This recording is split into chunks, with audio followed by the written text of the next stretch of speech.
Hello, good people of YouTube. Eternally sick Mountbatten here, and today we are going over some changes that are happening to submarines. Not just submarines, but also to surface ships and some of the equipment that they are getting to fight submarines Now, as most of you know, submarines are coming in 10.7, which is the next update, to a special ranked battles mode. So this is something that probably most of you guys are going to want to pay attention to, especially since these ships will be in ranked next go round. So this is from a dev blog that was put out today, actually, or yesterday for those of you watching on what is today? Thursday. Yes, Thursday. Friday, actually. Never mind. Today's Thursday. The day you watch this will be a Friday. God, time is just a blur right now. But anyway, this dev blog will of course be linked in the description down below for you guys to check out, and I highly encourage you guys to do so. If you want to read along as I read aloud, you also check it out right there too. So I'm going to read straight from it, and again I will throw up any relevant images or artwork if there are any in this dev blog up on screen. And you are actually watching what this is talking about in the background right now. I'm recording this off of the PT server. We're going to see if the lag and the jerkiness, if the performance of the PT client's a bit better this go round. I don't know yet, but because I'm recording this before I'm recording the footage, but we'll see how this works out. But anyway, let's go ahead and get right on into it. So ST 10.7 changes to submarines, ASW upgrades, and ASW armament of ships. Changes will be applied to dive capacity upgrades and other parameters of submarines, as well as ASW upgrades, depth charge airstrike changes, and adjustments to bombs and rockets. The changes will improve the interaction between submarines and surface ships for both parties.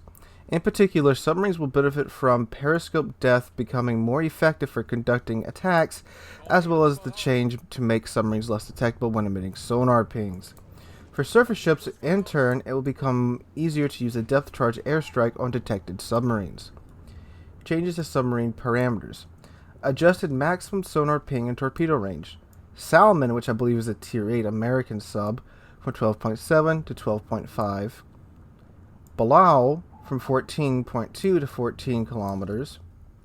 U-69 from 8.4 to 9 kilometers. U-190, which I believe is a Tier 8 German submarine, from 9.8 to 10 kilometers. U-2501 from 10.9 to 11 kilometers.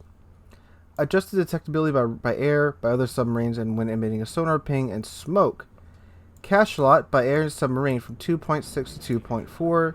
When emitting a sonar ping and smoke from 2.3 to 2.4. Salmon by air and submarines from 2.6 to 2.2. Blau by air and submarines from 2.7 to 2.2 kilometers. When emitting a sonar ping and smoke from 2.1 to 2.2 kilometers. U-69 by air and submarines from 2.2 to 2.1 kilometers. When emitting a sonar ping and smoke from 2 to 2.1 kilometers. U-190 by air and submarines from 2.1 to 2 kilometers. U-2501 by air and submarines from 2.2 to 2.1 kilometers. When emitting a sonar ping and smoke from 2 to 2.1 kilometers. Reduced dive capacity. Salmon U-69 from 420 to 400 units. Palau from 490 to 450 units. U-190 from 500 to 470 units. U-2501 from 510 to 470 units. Now, U-2501 is a Type 21 submarine, which is one of the first actual submarines that ever existed, meaning it could stay underwater for a really long time, rather than previous submarines, which simply could dive for a very limited amount of time than surface. The Type 21s could stay underwater for quite some time, and then they'd have to surface. I would expect the U-2501 to have a much longer dive duration, which it does have longer than some of the other submarines, but 510 is what I would expect. That little bit cut above to emphasize that this was an actual submarine. But it is on the longer side. But again, I would have wanted to see it just to be a little bit longer, just to reflect its historical self. Anyway. Other changes. The speed of torpedoes changing depth is now approximately 2.5 higher on average. It sounds like a lot, but it's not really, considering how long it takes for the torpedoes to actually change their depth. If you've tried torpedoing something from not even like your maximum depth, from like your operational depth, it was on the surface, it took those torpedoes forever to get to the surface. So that sounds like a little bit more comfort there, a little bit more ease of play. For all submarines, detectability range after emitting a sonar ping now increases to a flat 4 kilometers rather than the detectability value of the submarine on the surface. That's interesting. The width of the sonar ping and its impact radius has been increased 1.5 times for all submarines. I can see that. I can see why that would have to happen. You had a very narrow channel with the previous test to actually ping a ship. And it's only 1.5 times. It's not like they doubled or tripled it. So again, just a little bit more comfort there. Now the speed of any sonar ping emitted on the surface will be the same as it would be underwater. For US submarines would be a static 600 meters a second, and for German submarines 500 meters a second. Changes to submarine upgrades. For submarines specifically, unique variants of the steering gears upgrade have been added. These will have the names and icons different from the similar upgrades of surface ships. And if you go look on the PT server right now, which the second round of testing just started, so you guys can actually jump in and get your hands on these right now, just by downloading the PT client. You just go to the game center, go to install additional instance, and select PT. But yeah, they added in icons not only for the upgrades, but for the commander skills as well, which is a lot better than the way it looked last time, which was just a bunch of new boxes. But I'm glad the art department finally got caught up to that. Changes to ASW upgrades. So this is for surface ships. ASW modification 1, which is in the 3rd slot. The upgrades move to the 4th slot. Oh. Anti-submarine aircraft modification 1, which was in slot 3. It's now in the 4th slot. Added the following bonuses. Plus 25% to the HP of depth charge airstrike aircraft. Plus 15% to the damage of depth charges. That's interesting.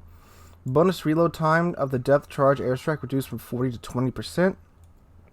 Anti-submarine aircraft modification 2, which is in slot 4. The upgrade was removed. Changes to the depth charge airstrikes. Time before depth charges exploded reduced from 10 to 7 seconds. Dang. Speed of planes increased by 25%. Reduced delay between planes being called and actually appearing on the battlefield. So the planes are a lot faster, it seems now, and more deadly. Other changes added the fragmentation area of damage to submarines for AP rockets and bombs. Some small changes made to the size of fragmentation area of damage to submarines for HE rockets and bombs. Please note all information in the development blog preliminary. Announced adjustments and features may change multiple times during testing. The final information published on our game's website. Okay, so big changes for fighting submarines.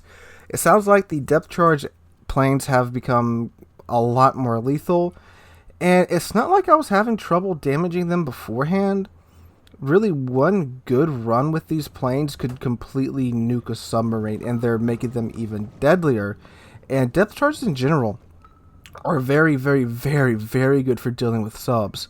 If you are not at your maximum depth, because the deeper you are down, the less damage you take from depth charges, if you get caught on the surface and you're trying to dive, you will probably not survive the depth charge attacks from the aircraft or from a ship or from a cruiser, from a destroyer, or from whatever. They are quite powerful at dealing with these submarines. And it only takes really 2 or 3 depth charges to really rock your world in a submarine and just make you miserable, and only 1 or 2 more to actually sink you, depending upon your submarine, of course. And of course what depth you're at as well. And also, it seems like the ASW mods did get a little bit more powerful. I mean, shoot, your aircraft get more health with the ASW aircraft modification 1, and plus 15% to the damage of depth charges. I mean, God, and they're already making it easier for the planes to get there. Then you can take that mod if you really hate submarines and do even more damage to submarines per depth charge, which is pretty freaking mental.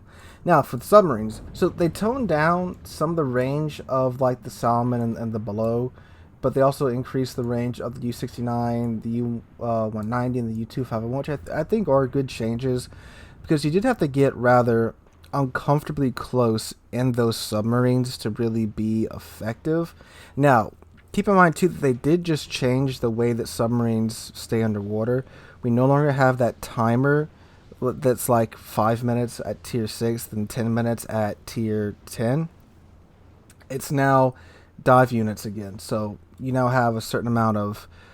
There's no. It's not air or electricity. It's just units now apparently. But I guess we can stick with electricity.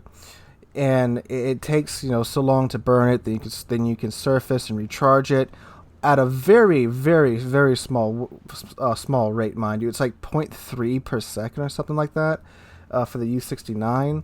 So it's not like you can hop on the surface for a couple of seconds and quickly dive right back under. No, you have to spend a significant amount of time at the surface to recharge your battery or regenerate or recollect your air, whatever you want to think of it as. So that's something that many players said that they would prefer to the timer, because the timer is just, it was very, how do I say it?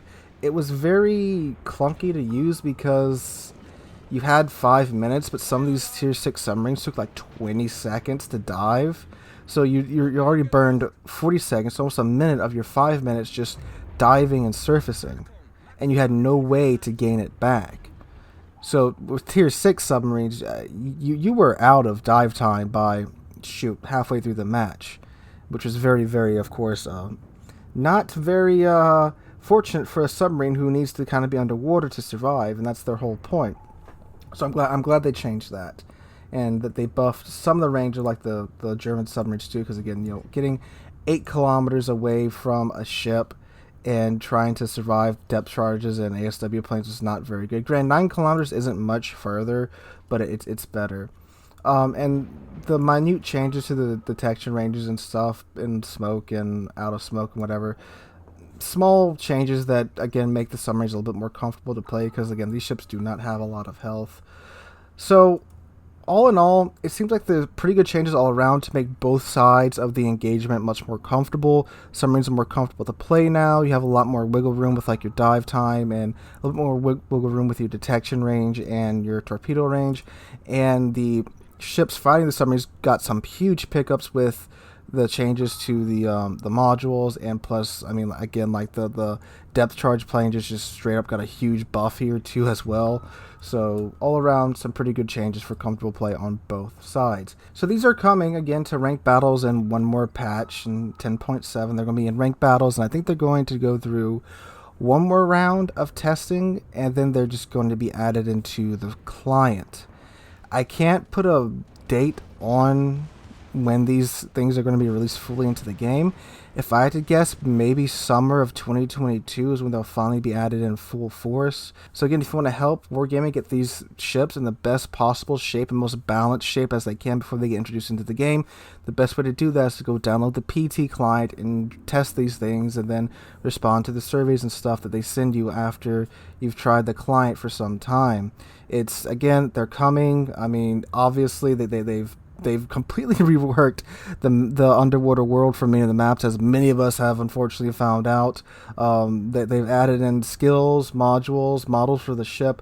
They are 100% coming out, so the best thing to do for us is to just help them test them so that they arrive in the best shape possible, rather than just saying we don't want them, because it's obvious that they are coming out in full force in the near future. So guys, if you enjoyed the video, make sure to drop a like, leave a comment, subscribe to the channel. We're on our way to 30,000 subs.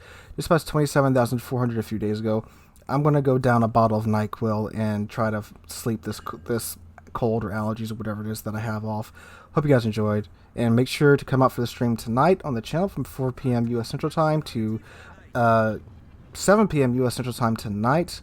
I had to think about that for a second because allergies are getting to the brain. I'll be live right here and on Twitch as well, so make sure you guys come out for that. Again, guys, thank you guys for watching. Hope you have a wonderful day. I hope to catch you guys in the next one.